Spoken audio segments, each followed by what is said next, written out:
Bismillahirrahmanirrahim. Assalamualaikum warahmatullahi wabarakatuh. Perkenalkan, nama saya Wulan Nurkumala dari Prodi PGSD kelas 5A. Di sini saya akan memaparkan mengenai materi hubungan pendidikan karakter dengan EQ dan SQ, pendidikan karakter dengan kecerdasan moral, dengan pendidikan akhlak, dan yang terakhir yaitu dengan penghancur mental block.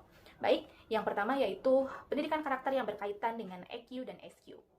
EQ, oke, EQ merupakan kepanjangan dari Emotional Quotient atau dalam bahasa Indonesianya yaitu kecerdasan emosional, di mana kecerdasan emosional ini merupakan kekuatan dari kecerdasan intelektual atau yang sering dikenal dengan IQ. Nah, di mana kecerdasan emosional ini merupakan dasar-dasar dari pembentukan emosi yang mencangkup keterampilan untuk menunda kepuasan, kemudian mengendalikan impuls atau perubahan-perubahan agar seseorang tersebut tetap selalu optimis, kemudian dapat menyalurkan emosinya dengan baik, mampu memotivasi, menunjukkan rasa empatinya juga terhadap orang lain. Selanjutnya yaitu SQ. SQ merupakan kepanjangan dari Spiritual Quotient atau bila diartikan dalam bahasa Indonesia yaitu kecerdasan spiritual.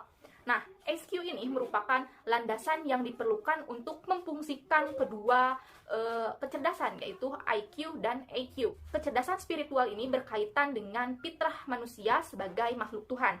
Jadi di sini manusia atau seseorang itu akan tunduk dan patuh karena dia meyakini bahwa adanya kekuatan yang dia yakini merupakan kekuatan yang maha agung atau bahkan melebihi dari kekuatan yang dia miliki. Selanjutnya yang kedua yaitu mengenai hubungan pendidikan karakter dengan kecerdasan moral.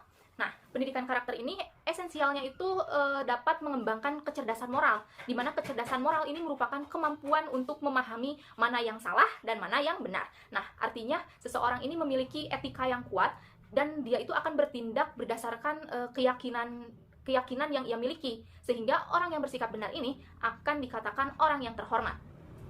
Dalam menumbuhkan kecerdasan moral ini seharusnya harus dapat diterapkan sejak usia dini, karena semakin cepat untuk menanamkan kemampuan kecerdasan moral pada anak, maka semakin besar pula kesempatan untuk membangun dasar-dasar pembentukan karakter yang kuat.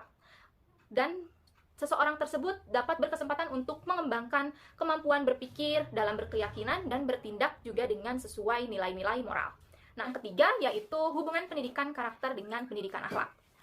Nah, pendidikan akhlak ini mempunyai orientasi yang sama atau definisi yang hampir-hampir sama dengan pendidikan akhlak dan bahkan sering dikatakan memiliki hubungan yang sama. Hubungan pendidikan karakter dengan pendidikan moral ini yaitu seperangkat nilai yang dijadikan sebagai tolak ukur untuk menentukan baik buruknya suatu perbuatan atau suatu nilai yang dapat mengatur pola sikap atau tindakan dari manusia. Baik, yang selanjutnya yaitu yang keempat mengenai hubungan pendidikan karakter dengan penghancur mental block. Nah, pendidikan karakter ini memiliki misi. Jadi misinya itu untuk menghancurkan mental block. Apa sih mental block itu? Baik, mental block itu jadi semacam penyakit gitu. Penyakit yang ada di dalam diri manusia, yaitu penyakit mental atau yang disebut dengan mental block ya. Jadi mental block ini cara berpikir atau perasaan yang terhalangi oleh ilusi-ilusi yang sebenarnya membuat kita terhambat dalam menuju kesuksesan gitu. Dimana gejala awalnya yang dapat dilihat yaitu dia suka mengeluh, memiliki virus perusak, konflik batin, tidak adanya perubahan dalam kehidupan, kemudian dia itu tidak mau untuk mengambil resiko. Nah, orang yang menderita penyakit mental block ini biasanya akan mengalami kehidupan yang selalu gagal gitu. Dia akan merasa terpuruk gitu, sehingga tidak akan maju gitu.